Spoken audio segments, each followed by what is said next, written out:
Hello everyone.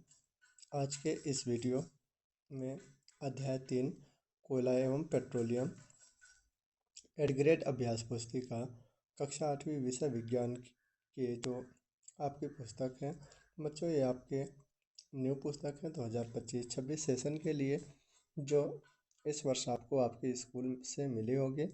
आज के इस वीडियो में कोयला एवं पेट्रोलियम का कंप्लीट सॉल्यूशन आपको इस वीडियो में बताया जाएगा और जितने भी क्वेश्चन होगा उन सभी को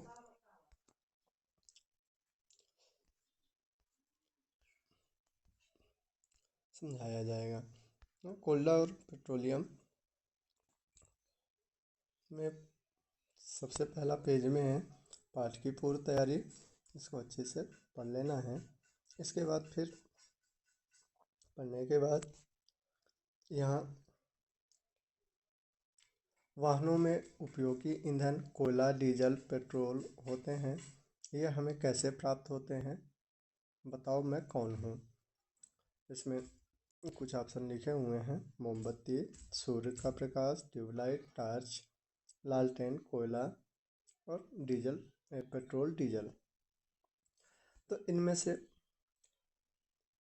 कौन सा प्राकृतिक निर्मित है और कौन सा मानव निर्मित है, इनमें से छांट करके लिखना है। तो पहले बॉक्स में अपना आएगा प्राकृतिक निर्मित, जिसमें से कि सूर्य का प्रकाश, कोयला, डीजल, पेट्रोल, ये सभी क्या हैं, हमारे प्राकृतिक निर्मित हैं।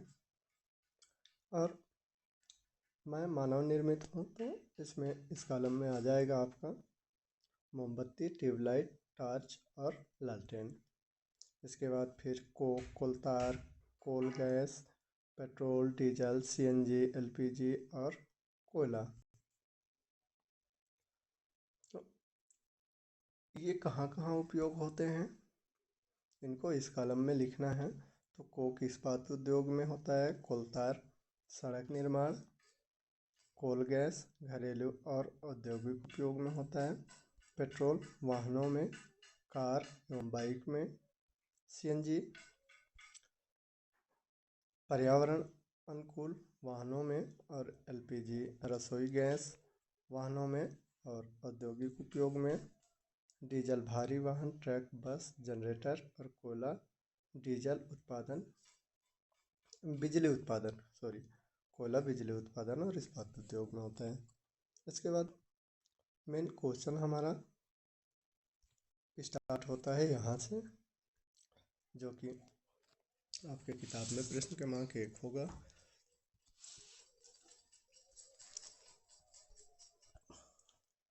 प्रश्न क्रमांक 1 में हमारा है सही विकल्प के आगे सही का चिन्ह लगाना है। पहला प्रश्न के अंतर्गत हमारा पहला प्रश्न को देख लेते हैं कि आजकल पक्की सड़कों के निर्माण में कोलतार के स्थान पर बिटुमेन का प्रयोग किया जाता है। बिटुमेन प्राप्त होता है, तो बिटुमेन हमारा प्राप्त होता है कहाँ से, पेट्रोलियम से प्राप्त होता है। बच्चों आप यहाँ पेट्रोलियम को टिक लगा लीजिएगा। फिर सेकंड वाला आता है कि निम्नलिखित तालिका में जीवाश्म ईंधन के संघटक तथा उसके उपयोग दिए गए हैं। तो संघटकों के नाम और इधर उपयोग हैं। तो द्रवित पेट्रोलियम गैस एलपीजी को द्रवित पेट्रोलियम गैस कहते हैं। तो घरों और उद्योग के ईंधन के रूप में इसका प्रयोग होता है।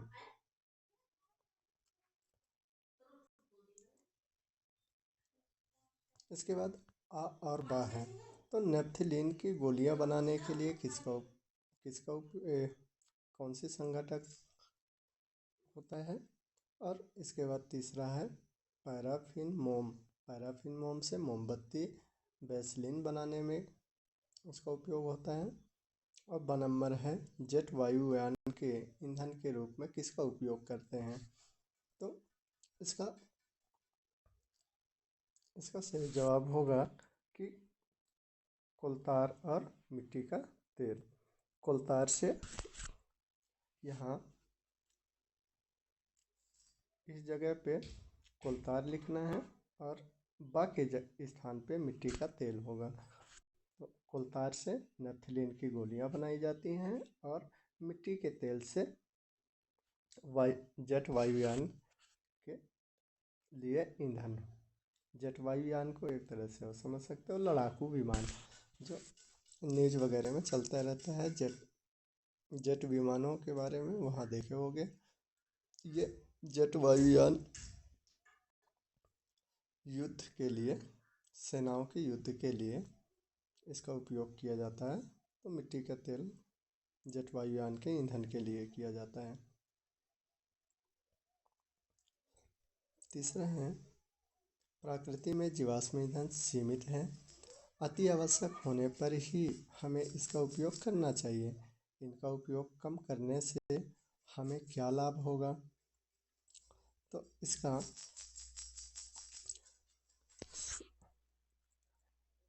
सही उत्तर होगा कि पर्यावरण बेहतर बनेगा और विश्व उष्णन का खतरा कम होगा। तो हमारा सही जवाब ए नंबर हो जाएगा। बी नंबर में, एक जागरूक नागरिक के रूप में आप डीजल पेट्रोल बचाने में क्या उपाय करेंगे? तो इसका गाड़ी सामान और मध्यम गति से चलाएंगे। फिर नीचे दिया गया चित्र पेट्रोलियम और प्राकृतिक गैस के भंडारों को दर्शा रहा है। अब चित्र में पेट्रोलियम, तेल और गैस की परत जल की परत के ऊपर क्यों है? तो क्योंकि तेल और गैस जल से भारी होता है। क्योंकि तेल और गैस जल से हल्का होता है। जल भारी होता है और तेल और गैस हल्का होता है, तो इसका सी नंबर होगा। फिर अब प्रश्न दूसरा, यहाँ रिक्त स्थानों की पूर्ति करना है। तो आजकल वाहनों में पेट्रोल के स्थान पर सीएनजी उपयोग अधिक किया जा रहा है, क्योंकि वायुमंडल को कम प्रदूषित करता है। सेकंड नंबर है अपना, कोयला और पेट्रोलियम जीवाश्म ईंधन के उदाहरण हैं और पेट्रोलियम के विभिन्न संगठनों को पृथक करने का प्रक्रम परिष्करण कहलाता है। और कोयला से कोक प्राप्त करने के प्रक्रम में कोलतार और कोयला गैस भी प्राप्त होता है। और कोयला जलने पर मुख्य रूप से कार्बन डाइऑक्साइड गैस उत्पन्न करता है। तो प्रश्न क्रमांक 2 में ये सभी को भर लेना। अब प्रश्न क्रमांक 3, कल्पना कीजिए सूर्य का प्रकाश अगले 10 वर्षों में समाप्त हो जाए तो आप उसे किस प्रकार संसाधन मानेंगे? सूर्य का प्रकाश अगले 10 वर्षों में समाप्त हो जाए तो हम उसे समाप्त होने वाले प्राकृतिक संसाधन मानेंगे। तो तीसरा का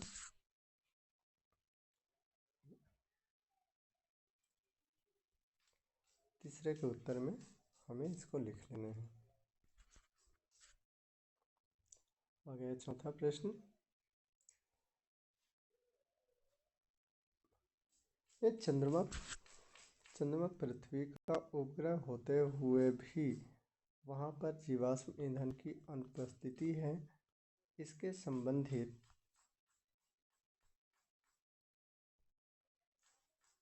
कारण क्या हो सकते हैं? तो चंद्रमा पर जीवन की अस्तित्व न होने के कारण जीवाश्म ईंधन की अनुपस्थिति है, क्योंकि जब चंद्रमा पर सजीव नहीं होते, यहाँ संजीव लिखा हुआ है, तो ये संजीव लिखा हुआ है, तो इसको आप सुधार करके ये बिंदी हटा दीजिएगा, सजीव हो जाएगा। सजीव नहीं है तो जीवाश्म ईंधन का बनना असंभव है। प्रश्न क्रमांक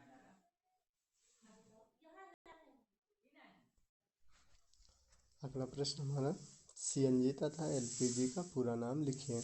तो सीएनजी का पूरा नाम संपीड़ित प्राकृतिक गैस और एलपीजी का पूरा नाम द्रवित पेट्रोलियम गैस होगा। अगला प्रश्न, भारत में प्राकृतिक गैस कहाँ कहाँ पाई जाती है, नाम लिखिए। तो भारत में प्राकृतिक गैस के विशाल भंडार हैं। हमारे देश में प्राकृतिक गैस त्रिपुरा, राजस्थान, महाराष्ट्र और कृष्णा गोदावरी डेल्टा में पाई जाती हैं। यदि हम अपने सभी प्राकृतिक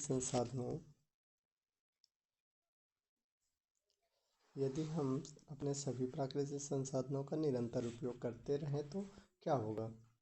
तो सभी प्राकृतिक संसाधनों का उपयोग करते रहने से एक समय ऐसा आएगा कि यह संसाधन समाप्त हो जाएंगे। तो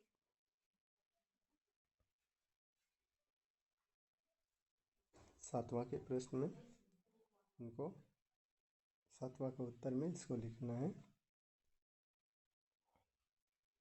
फिर अगला प्रश्न आ गया कि हमारे दैनिक जीवन में प्राकृतिक गैस का क्या महत्व है, लिखिए। तो हमारे दैनिक जीवन में प्राकृतिक गैस के निम्न महत्व हैं।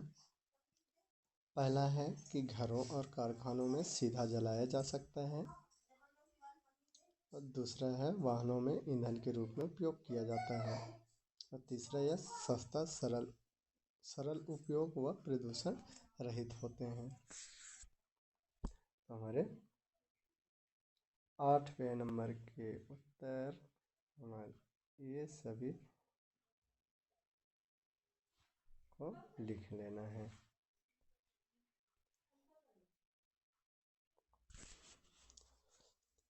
फिर बूचों ने अपने घर के बगीचे में कुछ मृत पेड़ पौधों को गहराई में मिट्टी में दबा दिया। क्या ये मृत पेड़ पौधे कुछ वर्षों में कोयले में रूपांतरित हो जाएंगे? स्पष्ट कीजिए। यदि हाँ तो क्यों, यदि नहीं तो क्यों? तो हमें इसका उत्तर में लिखना है नहीं। यह यहाँ थोड़ा सा सुधार लीजिएगा, अमृत लिखा हुआ है तो यहाँ मृत यहाँ से देख करके लिख लेना है। ये मृत लिखना है, अमृत नहीं होगा। तो नहीं, यह मृत पेड़ पौधे कोयले में रूपांतरित नहीं हो सकते, क्योंकि कोयले में रूपांतरित होने के लिए आवश्यक उच्च ताप या उच्च दाब प्राप्त नहीं कर पाते हैं। यह पृथ्वी की उतनी गहराई में नहीं दबाया जा सकता। ये होगा हमारा इसका प्रश्न क्रमांक 9 का उत्तर।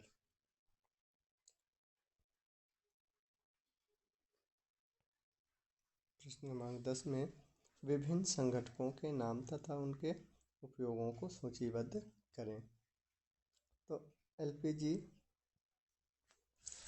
एलपीजी खाना पकाने और वाहन में ईंधन के रूप में उपयोग किया जाता है। एलपीजी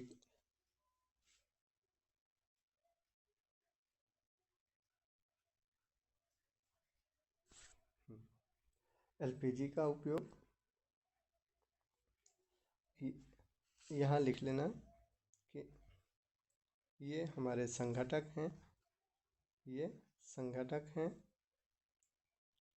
संघटक हैं और इधर उनके उपयोग हैं कि कहाँ कहाँ इनका उपयोग किया जाता है। तो एलपीजी का उपयोग खाना पकाने और वाहन के ईंधन के रूप में किया जाता है। पेट्रोल का उपयोग छोटे इंजन, कार और मोटरसाइकिल को चलाने के लिए किया जाता है। केरोसिन मतलब आप लोग समझते होंगे, जिसको हम लोग पहले मिट्टी के तेल के नाम से जानते थे, वही केरोसिन है। तो केरोसिन का प्रयोग घरेलू प्रकाश, हीटिंग, एविएशन फ्यूल के रूप में किया जाता है। डीजल का उपयोग भारी वाहन, रेलवे इंजन और जनरेटर को चलाने के लिए किया जाता है।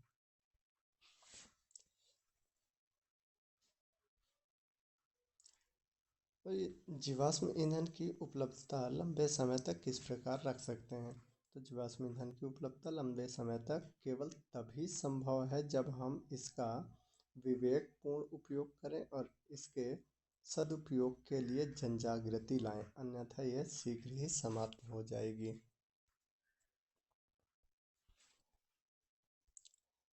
अगला प्रश्न हमारा कि पेट्रोल एक समाप्त होने वाले प्राकृतिक संसाधन है किंतु सूर्य का प्रकाश नहीं है, समझाइए। पेट्रोल एक समाप्त होने वाले प्राकृतिक संसाधन है किंतु सूर्य का प्रकाश एक अक्षय प्राकृतिक संसाधन है। अक्षय प्राकृतिक संसाधन का अर्थ होता है कि समाप्त ना होने वाले प्राकृतिक संसाधन। यह संसाधन प्रकृति में असीमित मात्रा में उपस्थित हैं और मानवीय क्रियाकलापों से समाप्त होने वाले नहीं हैं। अगला प्रश्न है कि आपके दैनिक जीवन में कोयला तथा पेट्रोलियम के उपयोग को लिखिए। क्या इसके स्थान पर आप कोई अन्य ऊर्जा स्रोत का उपयोग कर सकते हैं? तो सबसे पहले हमारा कोयले का देख लेते हैं। कोयले का यहाँ थोड़ा सा आगे पीछे हो गए हैं, इनको सही क्रम से लिख लीजिएगा कि कोयला का पहला है बिजली उत्पादन। तो बिजली उत्पादन में हम थर्मल प्लांट्स में इसका उपयोग करते हैं। बिजली उत्पादन के लिए थर्मल प्लांट में कोयला का उपयोग करते हैं। फिर घरेलू उपयोग दूसरे नंबर में आता है। घरेलू उपयोग तो कभी कभी खाना पकाने या हीटिंग के लिए कोयला का उपयोग किया जाता है। फिर पेट्रोलियम पहला नंबर में है वाहनों का ईंधन। तो कार, मोटरसाइकिल, बस आदि में पेट्रोल का उपयोग करते हैं। फिर पेट्रोल का घरेलू उपयोग है। तो घरेलू उपयोग में एलपीजी खाना पकाने के लिए किया जाता है। और इसका वैकल्पिक ऊर्जा स्रोत कोयला के स्थान पर सौर ऊर्जा और पवन ऊर्जा का उपयोग कर सकते हैं। और पेट्रोलियम के स्थान पर इलेक्ट्रिक वाहन, बायोगैस, सीएनजी का उपयोग कर सकते हैं। आगे अगला क्वेश्चन हमारा, मान लीजिए कुछ वर्षों बाद पृथ्वी में जीवाश्म ईंधन पूरी तरह समाप्त हो जाए तो उनकी प्रतिपूर्ति के लिए आप क्या प्रयास करेंगे? तो यदि जीवाश्म ईंधन समाप्त हो जाए तो उसकी प्रतिपूर्ति के लिए निम्नलिखित उपयोग किया जा सकता है। पहला है कि मानवीकरण ऊर्जा स्रोत हैं, जो सौर ऊर्जा है, पवन ऊर्जा है, जल है और जैव ऊर्जा का उपयोग कर सकते हैं हम। दूसरा में परमाणु ऊर्जा का विस्तार कर सकते हैं। तीसरा है ऊर्जा संरक्षण और दक्षता को बढ़ावा देना।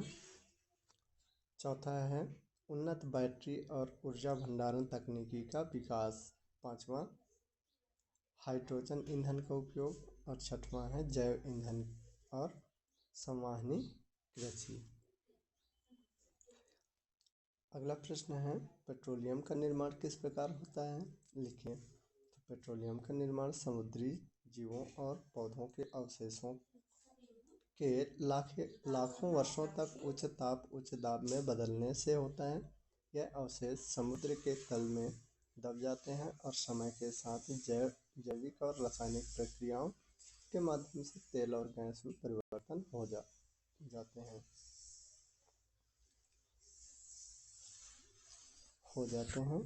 इसको यहाँ थोड़ा सा रहा होता है, इसको मत लिखिएगा, इसको नहीं लिखना है, केवल परिवर्तन हो जाते हैं यहीं तक लिखना है। फिर आ जाते हैं अपन लोग प्रोजेक्ट में। आपके घर के जनवरी से दिसंबर माह के लिए बिजली के बिल को एकत्रित कीजिए तथा दी गई तालिका को पूर्ण कर नीचे दिए गए प्रश्नों को उत्तर लिखें। तो ये तो मैं केवल समझाने के लिए ये लिख दिया हूँ कि ये जनवरी से लेके दिसंबर तक महीना का नाम लिखना है।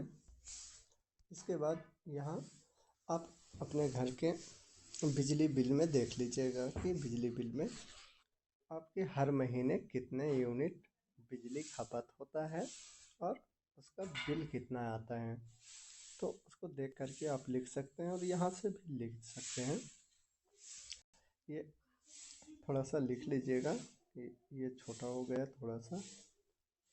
जो यूनिट लिखा हुआ है कि जनवरी का 250 है, फरवरी का 240 है, मार्च का 260, अप्रैल का 245, मई का 270, जून का 275, जुलाई का 260, अगस्त का 250, अगस्त का 240, सितंबर का 245,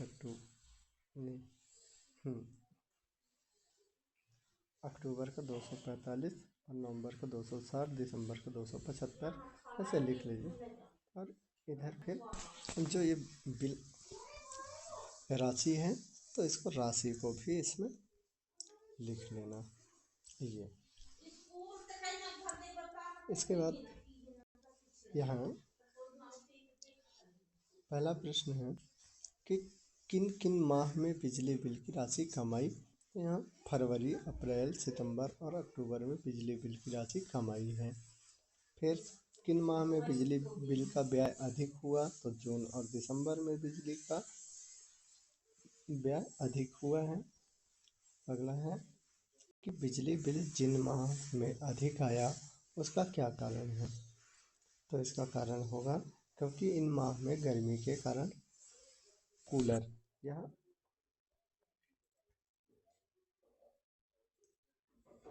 ये कलर की जगह में कूलर लिखना है। कूलर पंखों का उपयोग अधिक होता है। फिर बिजली की खपत कम करने के लिए आप क्या क्या प्रयास कर सकते हैं। तो बिजली से चलने वाले उपकरणों का सीमित उपयोग करेंगे, इससे बिजली की खपत को कम कर सकते हैं। तो ऊर्जा के अन्य वैकल्पिक स्रोत की सूची बनाइए। तो सौर ऊर्जा, पवन ऊर्जा और नाभ की ऊर्जा ये ऊर्जा के अन्य स्रोत होंगे। प्रोजेक्ट 2 में लिखना कि ईंधन के संरक्षण हेतु 3 नारे लिखो और 3 पोस्टर बनाओ। तो पहला नारा है कि साइकिल चलाओ ईंधन बचाओ। तो यहाँ